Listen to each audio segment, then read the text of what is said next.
Graça e paz, meus irmãos. Tudo bem com vocês? Louvo a Deus pela oportunidade de mais uma vez estar aqui gravando um vídeo, compartilhando a palavra do Senhor, mais uma escola dominical. É uma escola dominical diferente, não só porque está acontecendo através de vídeos, né? Ou seja, à distância, mas diferente também porque a gente vai experimentar um momento novo, um momento muito importante para a igreja cristã no Brasil e no mundo. O domingo que nós estamos experimentando, dia 5 de abril, para nós, para o nosso calendário cristão, é um domingo muito especial. É o domingo que a gente traz à memória o domingo de Ramos, ou o domingo em que acontece a entrada triunfal de Jesus em Jerusalém. Então, um domingo diferente para a cristandade, diferente para nós aqui no Brasil, também porque está nesse formato, a gente não está se encontrando. Assim, meus queridos, eu quero convidá-los para que vocês possam pegar a Bíblia de vocês, já possam pegar aí o seu material de anotação, você que está acompanhando. E com isso também, quero explicar para você que a gente não vai dar continuidade à lição de Jeremias, ela vai ficar para daqui a algum tempo, porque nesse domingo e domingo que vem nós vamos estar com essas lições especiais, né? Falando aí desses últimos momentos do ministério público de Jesus, né? Ok? Então pega a tua Bíblia lá, vamos viver um momento de estudo e de edificação das nossas vidas. Amém? Você que já pegou, já está pronto aí, eu quero te convidar a ter uma palavra de oração, um momento de oração antes de tudo. Feche teus olhos, vamos falar com o Senhor. Deus querido, Deus bondoso, muito obrigado, Pai. Muito obrigado pelo teu cuidado, muito obrigado pelo teu sustento, pelo teu amor e graça revelados em Jesus Cristo, Pai. Obrigado, Deus, porque nesses tempos difíceis, de grande angústia e de incertezas, nós estamos experimentando o teu cuidado, o teu sustento. E nós te louvamos, te exaltamos, ó Deus, por esse tempo, por essa experiência contigo, Deus. Ó Pai, diante dessa realidade, nós também queremos nos dispor, Deus, a sermos instrumentos do Senhor, ó Pai, para sustento da vida de tantos outros que também, assim como nós, estão passando por momentos de lutas, de provações. Intercedo, Deus, pela vida dos profissionais liberais, pela vida daqueles que vão ter problemas no seu sustento, a economia do nosso país, assim como de muitos outros, tem passado por um momento de grande turbulência, Deus. Mas nós cremos no teu cuidado, no teu sustento, e cremos, ó Deus, que o Senhor levantará homens e mulheres para nos ajudarem, e nós, ó Deus, nos dispomos a também sermos colaboradores nesse teu ministério, Pai. Muito obrigado por tudo, toma nossas vidas em tuas mãos, toma a vida de cada um dos ouvintes, das pessoas que estão vendo esse vídeo, que estão se dispondo a ter um momento de estudo e de edificação das suas vidas pela palavra do Senhor. Guia-nos, Espírito Santo de Deus, nós te pedimos em nome de Jesus. Amém. Meus irmãos, hoje a gente tem basicamente 2 textos para compartilhar com vocês. O primeiro deles está lá em Mateus, capítulo 21, versículo 1 ao 11. É um texto muito conhecido, é um texto onde o evangelista Mateus ele fala da entrada de Jesus em Jerusalém. É o nosso enfoque hoje. O nosso encontro hoje tem esse objetivo de falar um pouquinho sobre essa semana, que é a última semana do ministério público de Jesus. Só que para fazer isso, para fazer a leitura, a compreensão desse texto, eu preciso compartilhar com vocês um pouco desse período que a gente está vivendo. O calendário litúrgico, o período que os cristãos estão vivendo, e conosco a gente precisa enfatizar isso e precisa trazer à memória essa situação, é o período que a gente chama de quaresma, né? É um período de 40 dias, da quarta-feira de cinzas até essa semana, a semana em que a gente comemora ou comemora a ressurreição de Cristo e relembra sua paixão, morte e ressurreição. Então, eu quero compartilhar isso com vocês, um pouquinho do significado disso, né? A gente não tem até uma certa distância disso. A quaresma é algo que os católicos têm o costume de fazer. Muitas vezes a gente ouve cristãos evangélicos falarem isso, mas eu quero desafiar você a dar um mergulho no significado disso, compreender que período é esse e tentar responder algumas perguntas. Primeira delas, esse período é só um ritual? Eu trago a memória para fazer menção de um ritual, de algo que aconteceu no passado, de algo que os cristãos primitivos traziam, de um costume primitivo? Isso hoje não tem serventia alguma para mim? Preciso responder a isso.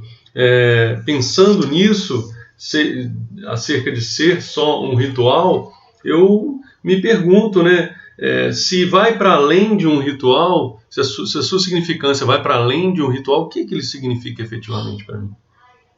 Então eu quero fazer esse parênteses antes de nós adentrarmos ao estudo proposto hoje, que é dessa última semana do Ministério Público de Jesus, a entrada de Jesus em Jerusalém.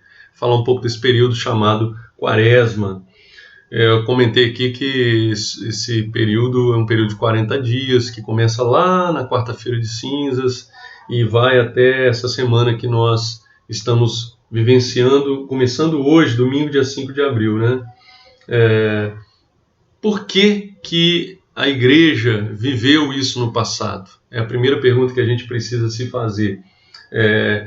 A igreja viveu isso porque a igreja começou a didaticamente contar a história da salvação, centrada na pessoa de Cristo Jesus. E uma vez que a história da salvação está centrada na pessoa de Cristo Jesus, esse período que antecede o seu sacrifício é muito marcante para a igreja. É muito marcante para a igreja por causa da sua atualidade, por causa da sua suficiência, mas também porque ela traz à memória acontecimentos do passado em que Deus se revelou ao seu povo. Curiosamente, em períodos também envolvendo a quarentena, período de 40 dias. Hoje a gente está falando muito de quarentena porque nós estamos em quarentena, né?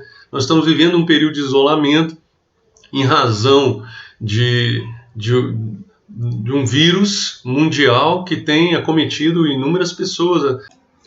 E para compartilhar esse período especificamente com vocês, eu quero convidá-los para a gente ler o texto que está lá em Mateus, capítulo 4, dos versículos de número 1 até o de número 11. Mateus 4, do 1 ao 11. Lembrando que a gente está fazendo uma introdução desse período que nós estamos vivendo, chamado Quaresma, para que nós possamos, a partir de então, falar um pouco sobre a entrada de Jesus em Jerusalém, que inaugura a última semana do seu ministério público. Mateus 4, versículo 1 até o versículo de número 11, diz assim a palavra do Senhor. A tentação de Jesus. A seguir, Jesus foi levado pelo Espírito ao deserto para ser tentado pelo diabo. E depois de jejuar 40 dias e 40 noites, teve fome. Então o tentador, aproximando-se, disse a Jesus: se você é o Filho de Deus, mande que essas pedras se transformem em pães. Jesus, porém, respondeu: está escrito, o ser humano não viverá só de pão, mas de toda palavra que procede da boca de Deus. Então o diabo levou Jesus à cidade santa e colocou-o sobre o pináculo do templo e disse: se você é o Filho de Deus, jogue-se daqui, porque está escrito, aos seus anjos lhe dará ordem a seu respeito, e eles o sustentarão nas suas mãos, para que você não tropece em pedra alguma. Jesus respondeu: também está escrito, não põe à prova o Senhor, seu Deus. O diabo ainda levou Jesus a um monte muito alto, mostrou-lhe todos os reinos do mundo e a glória deles e disse: tudo isso lhe darei, se prostrado me adorar. Então Jesus lhe ordenou: vai embora, Satanás, porque está escrito, adore o Senhor, seu Deus, preste culto somente a ele. Com isso o diabo deixou Jesus, eis que vieram anjos e os serviram. Glória a Deus. Esse é o texto que eu quero usar para compartilhar, fazer esse momento de introdução, para situar você no significado e na importância desse período chamado Quaresma. Já abordamos inicialmente, né? Esse período de 40 dias tem a sua razão de ser, em razão de fazer parte muito significativa, muito intensa dos últimos dias de Jesus no seu ministério público. Mas esse fato, essa realidade também traz à memória outros momentos do passado do povo de Deus em que um determinado período de muita contrição, oração, jejum produziu frutos de encontros com Deus, encontros transformadores, encontros que mudaram a história do povo de Deus. São vários os exemplos, eu quero me ater a 3, né? Primeiro, Moisés lá no Monte Sinai. Ele estava aguardando o recebimento das tábuas da lei. Esse texto você pode conferir lá em Êxodo 34, versículo 28, em que ele aguarda durante 40 dias o recebimento das tábuas da lei, para depois descer, então, e estabelecer esse relacionamento com Deus a partir da lei, a partir da ordenança. Um outro momento também muito significativo para nós cristãos hoje e para o judeu naquele momento histórico é a caminhada de Elias em direção ao Monte Horebe. Elias, depois de uma refeição espiritual, né, algo sobrenatural, ele caminhou durante 40 dias rumo ao Monte Horebe. E lá ele teve um encontro tremendo com Deus que mudou a história dele e mudou também o seu relacionamento com Deus. Um Deus que passa a ter um encontro pessoal, íntimo com Elias, mas agora numa circunstância diferente, numa brisa suave. 1 Reis, capítulo 19, versículo 8. Mas existe também um outro momento da história cristã, intimamente relacionada com a Páscoa agora, que é a questão do povo no deserto. O povo passou 40 anos caminhando no deserto. 40 anos até tomarem posse da terra prometida.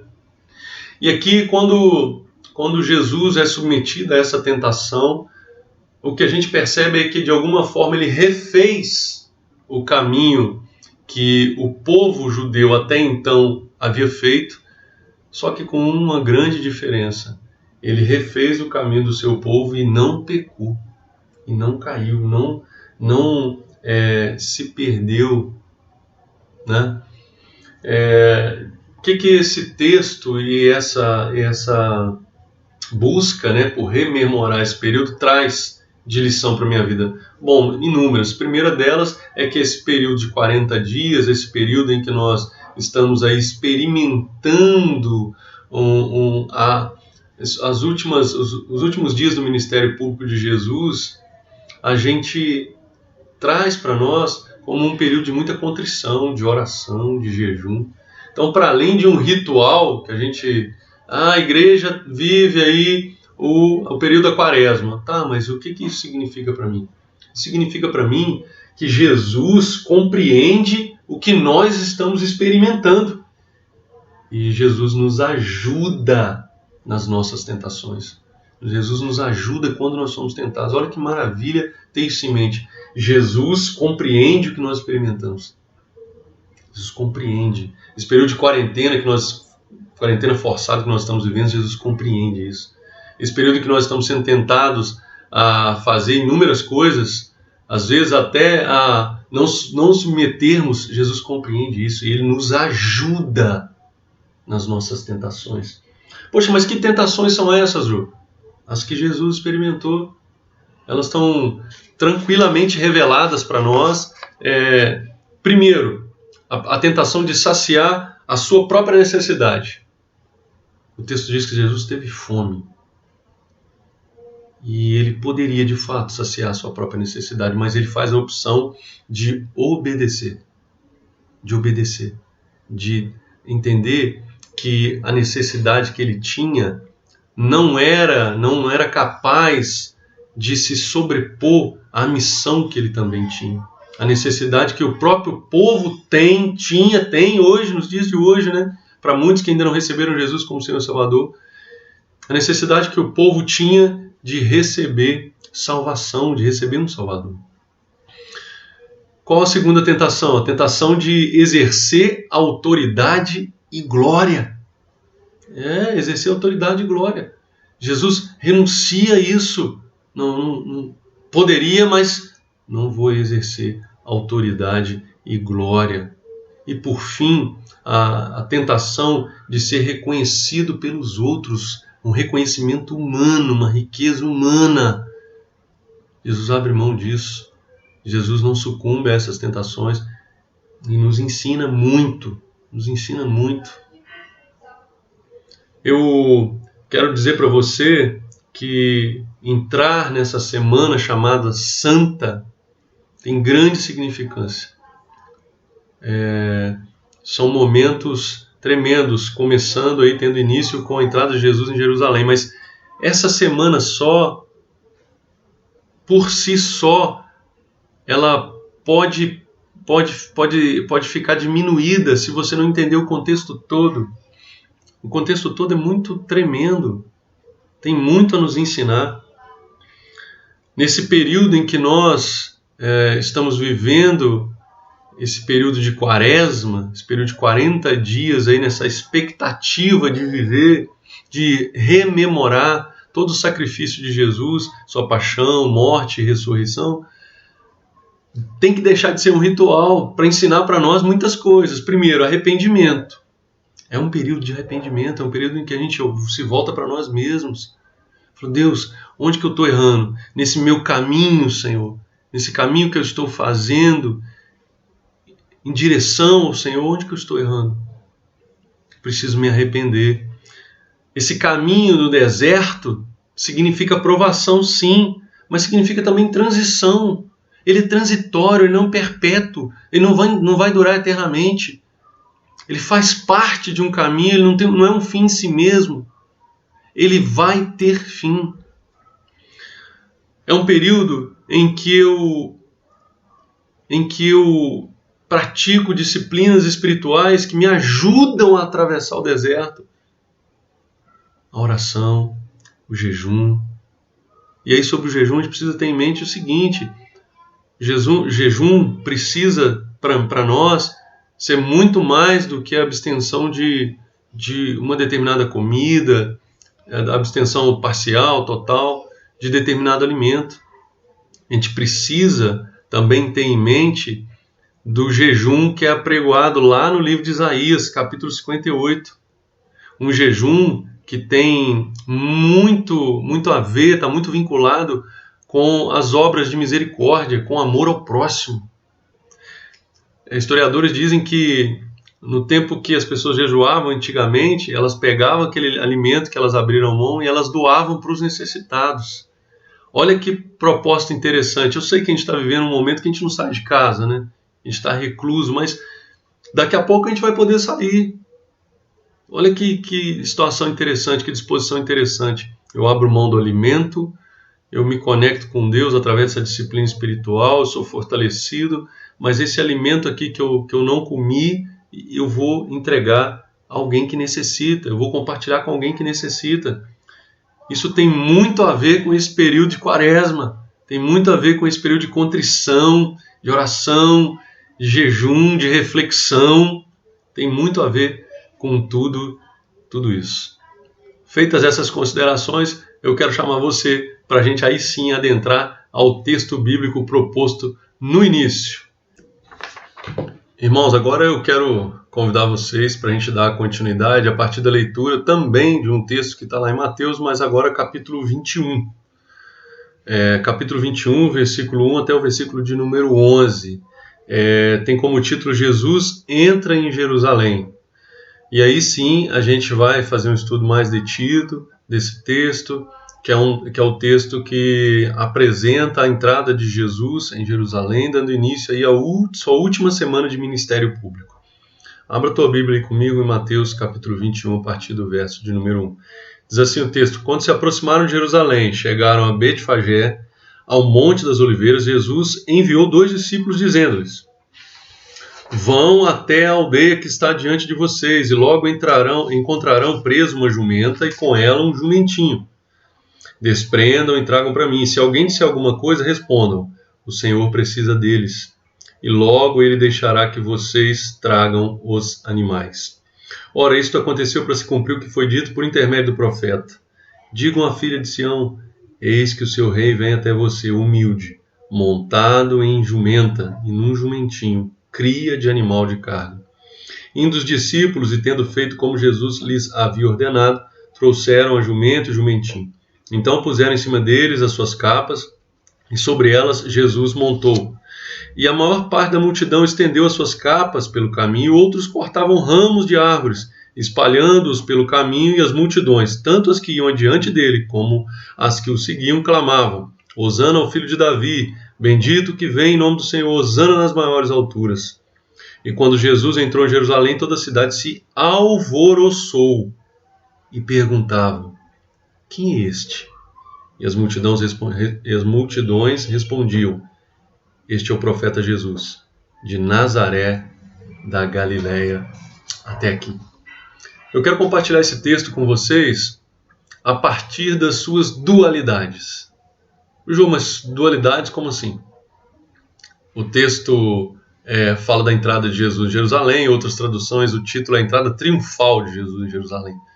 Aqui nós temos um acontecimento marcante, um homem, Jesus, entrando numa cidade.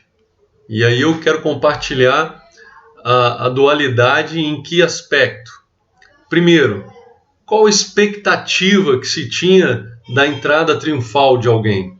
Segundo, qual a expectativa que se tinha acerca da cidade de Jerusalém?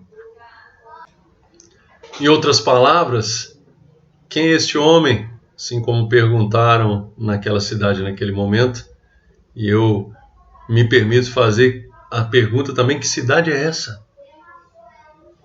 Nós vamos ver aqui que existe um contraste muito grande entre quem de fato Jesus se apresenta como sendo e qual era a expectativa que as pessoas tinham acerca desse que entrava na cidade. A cidade de Jerusalém, a expectativa que se tinha acerca da cidade de Jerusalém, que cidade é essa? Que centro é esse? E que cidade efetivamente ela era? Vamos lá? Convido você para a gente mergulhar nesse texto.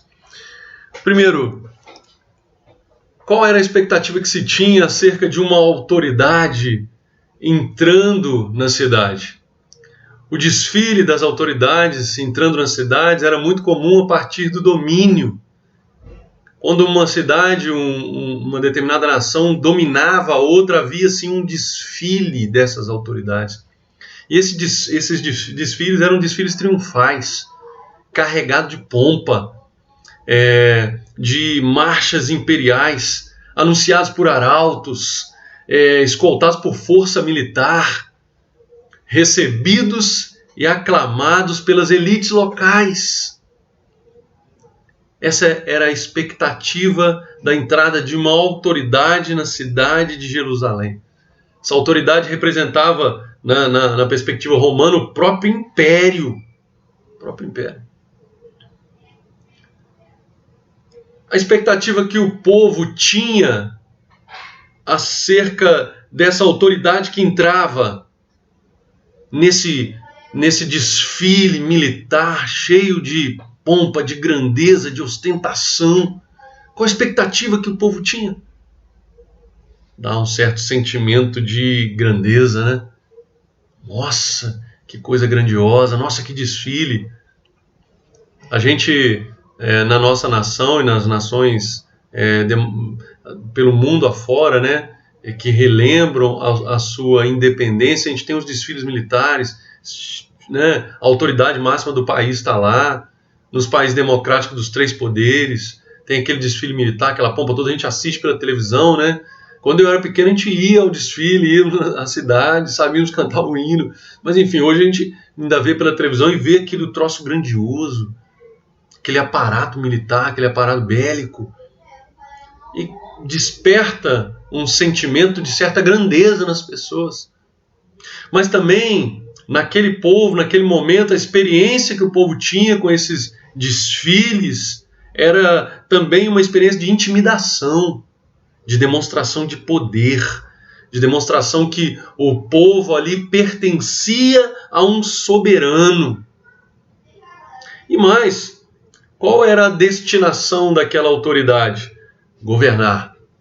Venceu a batalha. Ele vai governar pela força, pelo poder que ele conquistou. Essa é a expectativa natural que se tinha naquele momento da história, quando se falava em acerca da entrada de autoridades, entradas triunfais de autoridades. Mas Jesus rompe com tudo isso. Jesus não faz dessa forma. Quando eu olho para Jerusalém, qual a expectativa que se tinha da cidade? O texto bíblico lá de Mateus, capítulo 23, versículos 27 ao 39, vai falar que Jerusalém é cidade santa, mas uma cidade santa que mata os seus profetas. O mesmo texto de Mateus 23, a partir do versículo 1 ao 36, vai trazer para nós a ideia de que é uma cidade que mantém uma estrutura política e religiosa que oprime o povo. Mas essa não é a Jerusalém que nós esperamos. Essa não era a Jerusalém que o povo tinha de expectativa. Então há sim um contraste muito grande entre a expectativa que se tinha dessa autoridade que entra triunfando e da expectativa que se tinha acerca da própria cidade de Jerusalém, o que se esperava dela. Jesus não entra na cidade como essa autoridade humana faria. O desfile dele não é opulento, não é anunciado por arautos, ele não é recebido pelas autoridades locais de imediato, não desperta em ninguém um desejo de grandeza. Há sim um contraste, uma dualidade muito grande, muito grande. E a gente olha para o texto e percebe que Jesus faz o caminho da periferia para o centro e aos poucos vai se revelando, diferentemente dos opressores que entram como dominadores da cidade. Jesus vem da periferia em direção ao templo. E nós, como Igreja de Jesus, e nós, como cristãos, nós precisamos entender a identidade de Jesus aqui, nas suas manifestações, para podermos imitá-lo. Precisamos entender qual o sentido de Jerusalém, para podermos perceber o desejo de Deus para a minha vida, para a sua vida, e a partir disso imitá-lo. Quem é esse Jesus? Que liderança ele exerce? Para quem? Como é que ele faz isso? Jesus, ao não entrar na cidade da maneira como os dominadores entram nas cidades, ele acaba por frustrar também uma expectativa que o povo tinha acerca do Messias. E ele, nessa atitude de um rei humilde entrando no jumentinho, ele acaba por criticar todo esse domínio opressor que o homem exerce sobre o homem. E também frustra as expectativas que o povo tinha acerca do Messias. Por que disso? Para reafirmar, para fortalecer, para manter firme a sua missão. Jesus é o Messias que vem para governar um reino que já se iniciou. E as palavras de Jesus são: arrependei-vos, porque é chegado o reino dos céus. O governo de Jesus não é um governo de opressão, mas é um governo de libertação. Não é um governo que oprime, mas um governo que liberta. A palavra de Deus diz que conheceríamos a verdade e ela nos libertaria efetivamente. A verdade não é um conhecimento humano, a verdade não é um conhecimento teológico, a verdade é uma pessoa. A verdade é a pessoa de Jesus Cristo, humilde, que faz um contraste grande, tanto com aquilo que se praticava naquele tempo a partir das autoridades, mas também com a expectativa que o povo tinha acerca do Messias. Jesus não era o Messias que ia dominar pela opressão.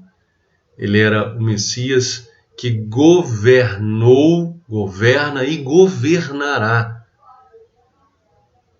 porque todo o poder está nas mãos dele. Existem os contrastes também que a gente precisa ter em mente, né? Jesus, ao entrar naquela cidade, você for continuar lendo, você vai ver que o primeiro ponto de parada dele na literatura de Mateus vai ser o templo. E ele chega no templo e se depara com uma realidade horrível. A minha casa será chamada casa de oração e vocês têm feito dela covil de salteadores. Jesus vai, purifica o templo, faz ali um alvoroço danado, expulsa a gente de lá. O próximo evento, ele se depara com uma figueira que não produz fruto. Uma figueira sem fruto. E na sequência, ele tece inúmeros comentários num debate profundo e extenso diante das autoridades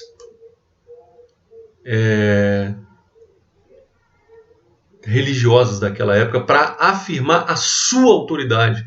E o discurso é duro. Ele vai, por várias vezes, dizer: ai de vós, escribas e fariseus, para no fim dizer: raça de víboras.